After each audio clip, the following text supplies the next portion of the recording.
الحمد لله وحده والصلاة والسلام على من لا نبي بعده وعلى آله وأصحابه أجمعين. أما بعد فأعوذ بالله من الشيطان الرجيم. بسم الله الرحمن الرحيم.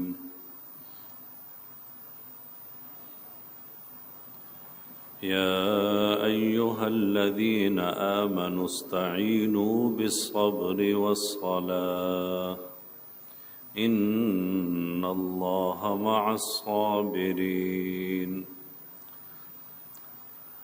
وقال النبي صلى الله تعالى عليه وسلم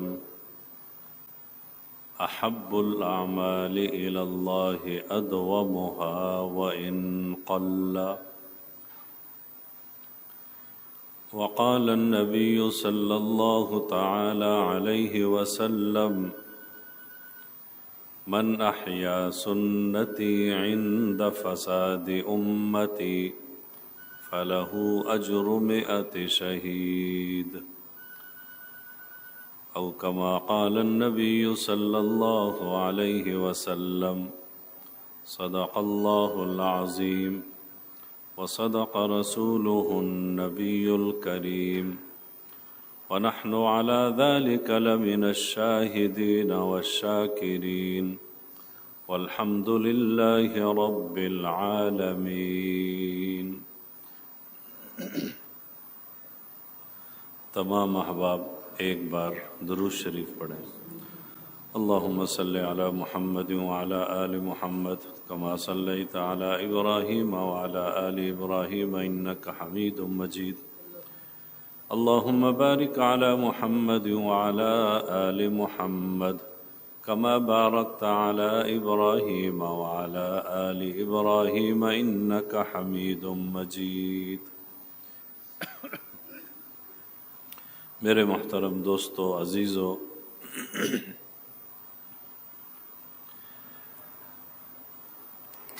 مسلمان اور مومن بندہ اس دنیا میں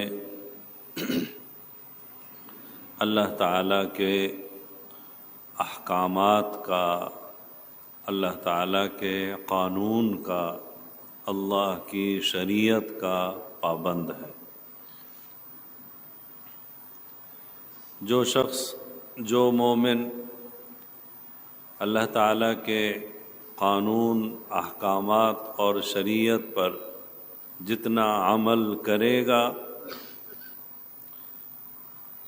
اور اس کے لیے جتنی مشقت اٹھائے گا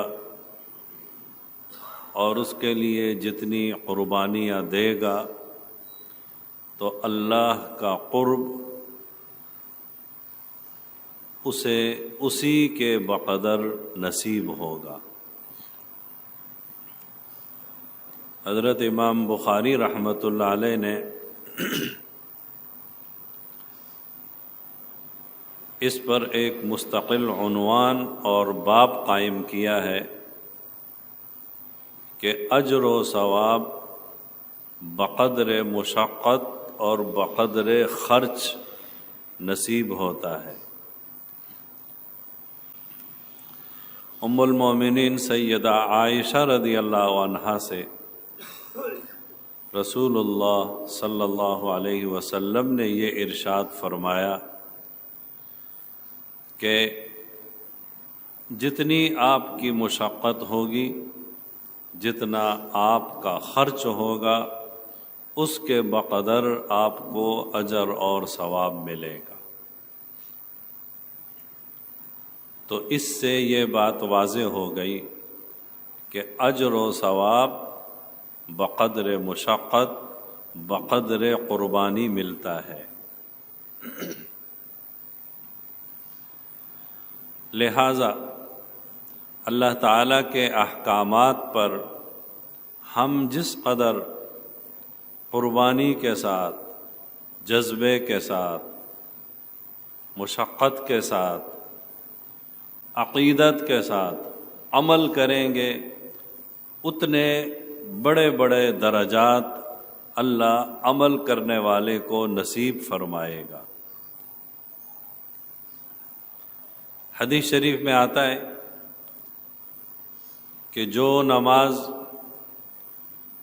ایسے وضو کے ساتھ پڑھی جائے جس وضو میں مسواک کی گئی ہو، تو مسواک والے وضو سے پڑھی گئی نماز بغیر مسواک والے وضو کی نماز سے 70 گنا افضل ہے۔ علماء نے لکھا ہے کہ اب اس شخص کی نماز 70 گنا افضل کیوں ہو گئی؟ اس لیے کہ اس نے مشقت اٹھائی۔ مسواک استعمال کی نہیں تھی تو اسے ڈھونڈا، نہیں تھی اسے خریدا، نہیں تھی اسے بنایا۔ ابن قیم رحمۃ اللہ علیہ کا قول ہے کہ چونکہ اس شخص نے وضو کے لیے اہتمام کیا، مشقت اٹھائی، اس کی یہ نماز باقی نمازوں سے 70 گنا افضل ہو گئی۔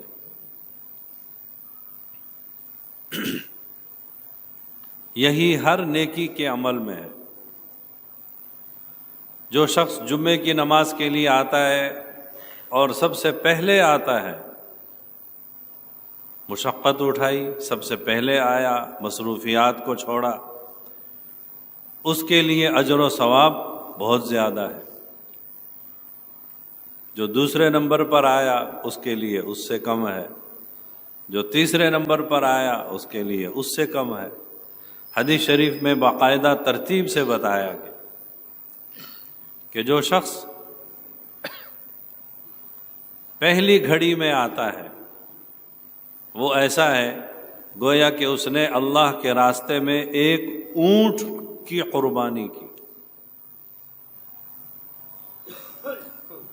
جو دوسری گھڑی میں آتا ہے اس کو ایسا ثواب ملتا ہے جیسے اس نے ایک گائے کی قربانی کی، پھر ایک دمبے یا بکرے کی قربانی، پھر ایک مرغی کا صدقہ، پھر ایک انڈے کا صدقہ۔ اجر اور ثواب بقدر مشقت بڑھتا جاتا ہے، مشقت کم ہو تو ثواب بھی کم ہوتا جاتا ہے۔ حضور نبی پاک صلی اللہ علیہ وسلم نے فرمایا، میں تمہیں ایسی چیز بتاؤں، الا ادلکم علی ما یمحو اللہ بہ الخطایا ویرفع بہ الدرجات، میں تمہیں بتاؤں ایسے اعمال جن کی برکت سے اللہ تعالیٰ گناہوں کو مٹا دیتا ہے، درجوں کو بلند کر دیتا ہے۔ صحابہ نے عرض کیا ضرور بتائیے یا رسول اللہ۔ ارشاد فرمایا اسباغ الوضوء علی المکارہ، کہ سختی میں، تنگی میں، مصیبت اور پریشانی کی حالت میں، تکلیف کی حالت میں، اس کے باوجود بھی وضو کو مکمل کرنا اسباغ الوضو۔ جیسے مثال کے طور پر سردی ہے، اب کوئی شخص بس ہلکا پھلکا وضو کرتا ہے اور اس کے مقابلے میں دوسرا شخص ہے وہ مکمل کامل وضو کرتا ہے، 3 مرتبہ ہر عضو کو دھوتا ہے، سنت کے مطابق وضو کا اہتمام کرتا ہے۔ یہ ہے اسباغ الوضو علی المکارہ۔ دوسری چیز کثرت الخطا الی المساجد، کہ مسجدوں کی طرف قدم زیادہ اٹھانا۔ ظہر میں بھی آ رہا ہے، عصر میں بھی آ رہا ہے، مغرب میں بھی آ رہا ہے، عشاء میں بھی آ رہا ہے، فجر میں بھی مسجد میں آ رہا ہے، سستی نہیں دکھا رہا، گھر میں نہیں پڑھ رہا، کمرے میں نہیں پڑھ رہا، وضو کر کے مشقت اٹھا کے مسجد میں آ رہا ہے، قدم اٹھا رہا ہے۔ امام ابو داؤد رحمۃ اللہ علیہ نے ایک صحابی کا واقعہ نقل کیا ہے کہ ان کا گھر مسجد نبوی سے کافی دور تھا۔ گرمی ہو، سردی ہو، حالات کچھ بھی ہوں، وہ مسجد میں جماعت کے لیے پہنچتا تھا۔ اس کا ناغہ نہیں ہے، اس کی غیر حاضری نہیں ہے، سردی ہے، گرمی ہے، کچھ بھی ہے۔ ایک صحابی نے اس سے کہا کہ میاں تم اپنے لیے کوئی سواری لے لو۔ اس زمانے میں سستی سی سواری گدھا ہی لے لو، تمہارا گھر مسجد سے بہت دور ہے۔ تو وہ کہنے لگے میرا گھر مسجد سے دور ہے، اچھا ہے، میں نہیں چاہتا ہوں کہ میرا گھر مسجد کے قریب ہو۔ اب یہ پریشانی والی بات کر دی انہوں نے، آپ صلی اللہ علیہ وسلم تک بات پہنچی کہ یہ تو یہ کہہ رہے ہیں کہ میرا گھر مسجد سے دور ہے، اچھا ہے۔ تو آپ صلی اللہ علیہ وسلم نے اس صحابی سے پوچھا کہ آپ نے یہ بات کیسے کہی؟ تو وہ صحابی کہتے ہیں یا رسول اللہ، میں جب مسجد کی طرف آتا ہوں، پیدل چل کر آتا ہوں، جماعت کے لیے آتا ہوں، تو مجھے اللہ تعالیٰ سے امید ہے کہ ان قدموں پر اللہ مجھے اجر دے گا۔ پھر جب میں نماز پڑھ کے جاتا ہوں واپس، تو مجھے امید ہے اللہ مجھے ان قدموں پر چلنے کا اجر دے گا۔ میری نیت تو یہ ہے کہ جتنا گھر دور ہے زیادہ قدم لگیں گے، آنے جانے میں اجر زیادہ ملے گا۔ آپ صلی اللہ علیہ وسلم خوش ہوئے، فرمایا تم نے جو نیت کی ہے، اللہ تعالیٰ سے جو امید رکھی ہے، اللہ تمہیں تمہاری نیت اور امید کے مطابق وہ اجر ثواب عطا فرمائیں گے۔ کثرت الخطا الی المساجد۔ تیسری چیز انتظار الصلاۃ بعد الصلاۃ، ایک نماز کے بعد دوسری نماز کے انتظار میں رہنا۔ ابھی جمعے کی نماز پڑھ لی تو بندہ منتظر ہے کہ عصر کی نماز کا وقت کب ہوگا اور میں مسجد میں جماعت کے لیے جاؤں گا۔ بار بار گھڑی کو دیکھتا ہے، بار بار وقت کو دیکھتا ہے، بار بار اپنی مصروفیت کی سیٹنگ کرتا ہے کہ نماز کے وقت میں مجھے مسجد میں پہنچنا ہے۔ یہ ہے انتظار الصلاۃ بعد الصلاۃ۔ حدیث شریف میں یہ تین عمل ایسے ہیں جن کی وجہ سے اللہ رب العزت گناہوں کو مٹا دیتا ہے، درجات کو بلند کر دیتا ہے۔ کہ تکلیف کے وقت سردی وغیرہ میں وضو مکمل کرنا۔ نمبر 2، مسجدوں کی طرف زیادہ قدم اٹھانا، زیادہ آمد و رفت رکھنا۔ اور نمبر 3، ایک نماز کے بعد دوسری نماز کے لیے منتظر رہنا۔ یہ ہے اجر و ثواب بقدر مشقت ملتا ہے۔ مسند بزاز میں حضرت ابو موسیٰ اشعری رضی اللہ عنہ کا واقعہ ہے۔ وہ فرماتے ہیں کہ ایک مرتبہ ہم سمندر میں سفر کر رہے تھے تو غیب سے آواز آئی، اے کشتی والو ٹھہر جاؤ اور اللہ کا فیصلہ سنو۔ اے کشتی والو ٹھہر جاؤ، اللہ کا فیصلہ سنو۔ پھر آواز آئی، اللہ کا فیصلہ یہ ہے کہ جو مومن بندہ گرمی کے موسم میں اپنے آپ کو پیاسا رکھے گا روزہ رکھ کر، یعنی جو گرمی کے موسم میں روزہ رکھے گا، اللہ رب العزت پر حق ہے کہ اللہ قیامت کے دن اسے سیراب کرے گا۔ گرمی کے روزے میں پیاس بہت لگتی ہے، تو اس پیاس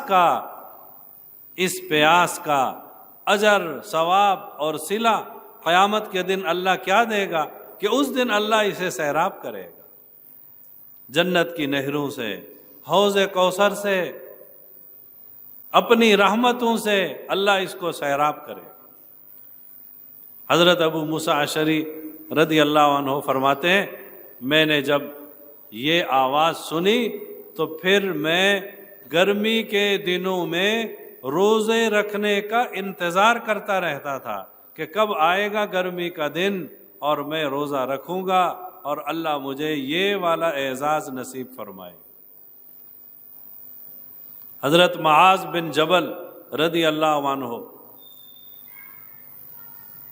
جب ان کی موت کے آثار نظر آ رہے تھے تو اس وقت کہنے لگے ہائے کاش اب آج کے بعد گرمی والے روزے نہیں رکھ سکوں گا، اب آج کے بعد گرمی والے روزے رکھنے کا موقع نہیں ملے گا۔ یعنی ان حضرات کو گرمی کے موسم میں پیاسا رہنے اور روزہ رکھنے میں جو مزہ آتا تھا نا، اس مزے کی کوئی اپنی کیفیت، ان کے سامنے وہ آخرت کا اجر اور ثواب تھا۔ اور یہی بات کہ اجر اور ثواب بقدر مشقت ملے گا، بقدر مشقت۔ حدیث شریف میں ہے، اللہ اکبر، اللہ رب العزت دو بندوں پر بہت خوش ہوتے ہیں، اور ایک روایت میں تو یضحکو کے الفاظ بھی ہیں، اس کا مطلب تو یہی ہے، لیکن اردو میں اس کا ترجمہ یوں بنتا ہے کہ اللہ رب العزت دو بندوں پر ہنستے ہیں، مسکراتے ہیں، یعنی خوش ہوتے ہیں۔ پھر خود فرمایا اللہ رب العزت نے، ایک بندہ وہ ہے جو رات کو اپنے بستر پر سویا ہوا ہے، بڑی مزے کی گہری نیند میں ہے، لیکن رات کے کسی پہر اس کی آنکھ کھلتی ہے تو وہ فوراً اٹھتا ہے، وضو کرتا ہے، نیند کی قربانی دیتا ہے، مشقت اٹھاتا ہے، وضو کرنے کے بعد مصلی پر کھڑا ہوتا ہے تو اللہ رب العزت اپنے فرشتوں سے فرماتے ہیں آپ نے میرے اس بندے کا عمل دیکھا، یہ کیوں ایسے کر رہا ہے، ماذا صنع ما صنع، کیوں کر رہا ہے؟ تو فرشتے کہتے ہیں اے اللہ، یہ بندہ آپ کے پاس جو رحمتیں ہیں ان کی امید رکھ کر اور آپ کے پاس جو عذاب ہے اس سے ڈرتے ہوئے، یعنی دو چیزوں کو مد نظر رکھا ہے اس بندے نے کہ اللہ کے پاس جو عذاب اس سے میں ڈر رہا ہوں تو میں عبادت کرتا ہوں تاکہ اللہ کے عذاب سے بچوں، اور اللہ کے پاس جو نعمتیں ہیں میں امید کرتا ہوں کہ اللہ رب العزت مجھے وہ نعمتیں دے دے، وہ جنت دے دے۔ تو رجاء بما عندک شفقتا مما عندک، آپ کی رحمت کی امید، نعمتوں کی امید اور آپ کے غصے، آپ کے عذاب کا ڈر، ان دو چیزوں کو مد نظر رکھتے ہوئے اس نے نیند قربان کی، وضو کیا، مشقت اٹھائی۔ اللہ رب العزت فرماتے ہیں فرشتوں سے تم گواہ رہو، جس چیز کی اس نے مجھ سے امید رکھی تھی میں نے اس کو دے دی، اور جس چیز سے وہ میرے عذاب وغیرہ سے ڈر رہا ہے میں نے اس کو اس سے محفوظ کر دی۔ دوسرا بندہ میدان جہاد سے بھاگا ہے، لیکن بھاگ کر تھوڑا آگے جا کر پھر اس کو دل میں خیال آیا کہ میدان جہاد چھوڑ کر جانا اللہ کی ناراضگی ہے، واپس آیا، جہاد کرتے ہوئے، مشقت اٹھاتے ہوئے اللہ کے راستے میں شہید ہو گیا۔ اللہ تعالیٰ فرشتوں سے پوچھتے ہیں اس بندے نے ایسا کیوں کیا؟ یا اللہ، آپ کی نعمتوں کی امید رکھتے ہوئے اور آپ کے عذاب سے ڈرتے ہوئے۔ اللہ فرماتے ہیں میں نے اس کو دے دیا نعمتوں کا خزانہ، میں نے اس کو بچا دیا عذاب سے۔ ایسے دو بندوں پر اللہ رب العزت خوش ہوتا ہے۔ یضحک عجب ربنا، حدیث کے الفاظ۔ تو اجر و ثواب بقدر مشقت ہے، جتنا مشقت اٹھائیں گے اللہ کے ہاں اتنا اجر و ثواب ملے گا۔ حدیث شریف میں ہے جو میں نے خطبے میں حدیث شریف پڑھی، من احیا سنتی عند فساد امتی فلہ اجر 100 شہید، جس نے میری ایک سنت کو زندہ کیا اس زمانے میں جس وقت لوگوں میں فساد آ گیا تھا، بے دینی آ گئی تھی، سنتوں کو پامال کیا جا رہا تھا، سنتوں کی اہمیت ختم ہو رہی تھی، جس نے اس زمانے میں میری ایک سنت کو زندہ کیا اس کے لیے 100 شہیدوں کا ثواب ہے۔ ایک حدیث شریف میں ہے ایک زمانہ ایسا آئے گا کہ دین پر عمل کرنا ایسا ہوگا جیسے ہاتھ میں آگ کا انگارہ پکڑنا۔ اس زمانے میں، ایسے زمانے میں جو مشقت برداشت کرتے ہوئے دین پر چلے گا، اللہ اس کو درجات عالیہ نصیب فرمائے۔ آج وہ زمانہ ہے، سنت کے مطابق داڑھی رکھ لو تو لوگ کیا کہتے ہیں، ارے واہ ملا بن گیا۔ حضور صلی اللہ علیہ وسلم کی سنت کو زندہ کیا، لوگوں کے عجیب و غریب جملے سننے کو ملتے، لہذا سنت کو زندہ کرنا ہے، یہ ہے اجر و ثواب بقدر مشقت۔ سنت کے مطابق عمل کرنا ہے، سنت کے مطابق تجارت کرنی ہے، شریعت کے مطابق زندگی گزارنی ہے، اللہ کے قانون کے مطابق شادی بیاہ خوشی غمی کے پروگرام کرنے ہیں۔ مشقت اٹھائیں گے، اللہ اجر و ثواب بقدر مشقت عطا فرمائے۔ اللہ یہ نہیں چاہتے کہ بندہ اپنے آپ کو مشقت میں ڈالے، اللہ یہ نہیں چاہتے۔ مثال کے طور پر ایک شخص ہے، وہ کوئی کام آسانی سے کر سکتا ہے، صبح کے وقت میں گرم پانی ہے وضو کرنے کے لیے، اللہ نہیں چاہتے خواہ مخواہ ٹھنڈے پانی سے وضو کرو، نہیں، اللہ بندے کو مشقت میں نہیں ڈالتے، لیکن دین کے لیے اگر مشقت آئے اٹھانی پڑے تو اس مشقت پر خوب اجر و ثواب ہے۔ سنتوں کو زندہ کیجئے۔ اس زمانے میں جب لوگ دین پر عمل کرنے والوں پر عجیب فکریں کستے ہیں، عجیب جملے کستے ہیں، تو ایسے موقع پر شریعت پر عمل کرنا، سنتوں کو زندہ کرنا، عبادات میں مشقت اور اپنے آپ کو کھپانا، محنت کرنا، اللہ کے ہاں بہت عظیم اجر اور ثواب ہے۔ تو خلاصہ یہ ہے کہ اجر و ثواب بقدر مشقت ملے گا۔